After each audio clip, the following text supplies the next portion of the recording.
Hi everyone and welcome to my monthly setup. This is my journal and let me show you my March setup. So this month I've done all my decorations mostly with stamps except for this page that I did with watercolor. And basically the theme of this month is all about energy, so sitting back and making sure that I'm covering the basics, because lately I've been sleeping a lot in terms of sleep, food, water, exercise, meditation, you name it. Everything has been compromised really.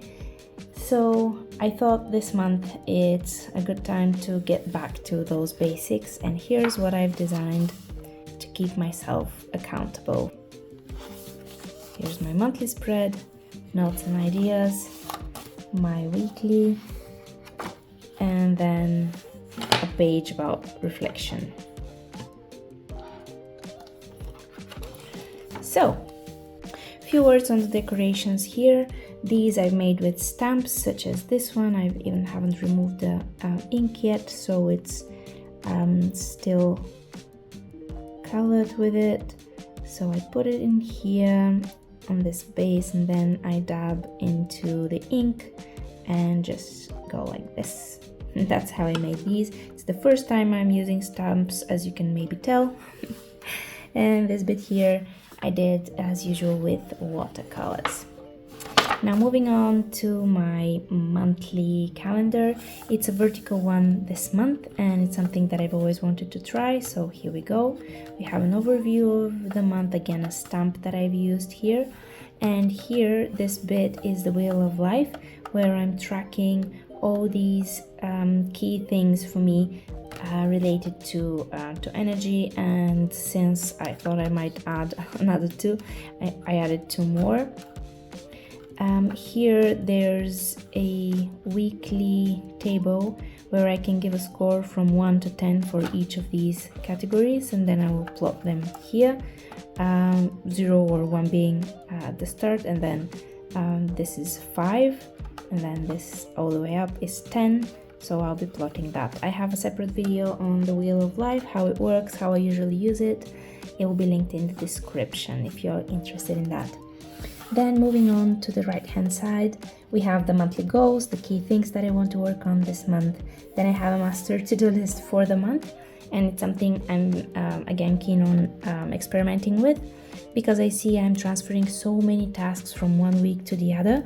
I thought it might be worth it to just have everything written down on the monthly level, and then keep getting things as I decide I will actually work on them, rather than pre-fill a weekly page and then having to migrate all these unfinished tasks. Then here at the bottom, it's a very important part for me. It's the monthly reflection bit. It's where, as I go, I'm writing down all my wins, things that I've struggled with, and then some ideas or things that I want to try next month. Moving on to the weekly, to the notes and ideas page. This is where I decided to test if the stamps can work with watercolor instead of ink, and yeah, they do, but it kind of smudges, as you can see, and they're not as clean as the previous page, where you can see all the details clearly. Here it just gets a bit smudged whenever I add more water. It could be down to more practice needed, but for now I'm sticking to the ink version. Here in notes and ideas, I'm keeping 3 different layouts, just some lines so that I can use for free form journaling. The dotted area is for more visual diagrams and stuff like that I might want to add, and then something for lists. These are the 3 key kind of things that I usually find myself writing in here, hence the layout. Then moving on to the weekly goals, to the weekly spreads. First with weekly goal, just a single one, only one. I thought it's that's the way to focus, to try and minimize the stuff that I'm doing, really figure out what matters and go for that, rather than having to spread my focus too thin and not really do anything properly. At least that's what tends to happen when I add too many things. Then I have events for the week and boxes for each one of the work days, one combined for the weekend, as I have less things going on there usually. Then I have, actually not less things, but less things that I'm keeping lists and that kind of thing. It's family time for the kids, basically. Here I have the weekly habit tracker with the key things I will be tracking for related to energy levels. And for me, those basics are sleep, food, water, exercise, and meditation. And I've used a stencil or a stamp for that habit tracker as well. Added a quote that I absolutely love, which says, "Do more of what makes you happy." And I see that these things here, if I get them right and if I really get my energy levels up, then I will have much more time to focus on that. Because if the basics aren't covered, that is definitely not getting any attention. Then here I have a to-do list for things that I want to do during this week, and that is related to this list over here. So I'm picking the key things from here that I want to do in this specific week, moving them here, and then when I do my daily planning, I'm looking at these and deciding which one goes where. And I'm trying to do it, for example, on a Sunday morning, night.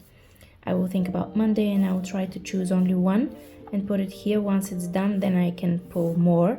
But that way, as I said, the whole goal is to try to keep minimizing the moving stuff from one week to the other and just adding the things that I'm actually working on in here. Then here I have the weekly reflection section, and I'm tracking my wins for the week. This could be personal work, anything really. I think it's very important to make sure we keep track of those, because it could be very easy to focus on the stuff that's not working, but there are things that go in here, and this list keeps me focused on the good stuff as well. Challenges, everything I've struggled with goes in here, and usually I'm adding that as I go, but also in my weekly planning session, which I do every Sunday afternoon or evening, depending on what I'm doing that weekend. Then I have a wrong label here. It was supposed to say next week, but now I see I've written next month. Anyway, it's stuff I want to try for the next week, or stuff that I will be migrating. And then I've added some space for the following week's spreads. And at the end, I have this best of the month setup, where I've added a postcard where I'll write my highlights from the month, and I just really like this one, so I wanted to try it. It's a stamp again, and I don't know, maybe I'll write the wins in here. I'll figure out how to use it, but the whole point is to capture the best things that happened during that month, stuff I'm happy about, maybe some memories if they're cool experiences, that sort of thing. So going back to see the final flip through, we have the cover page, we have the vertical monthly calendar with the wheel of life and table for scores, monthly goals, monthly to-do list, and monthly reflection section. Then notes and ideas pages, and the weekly spread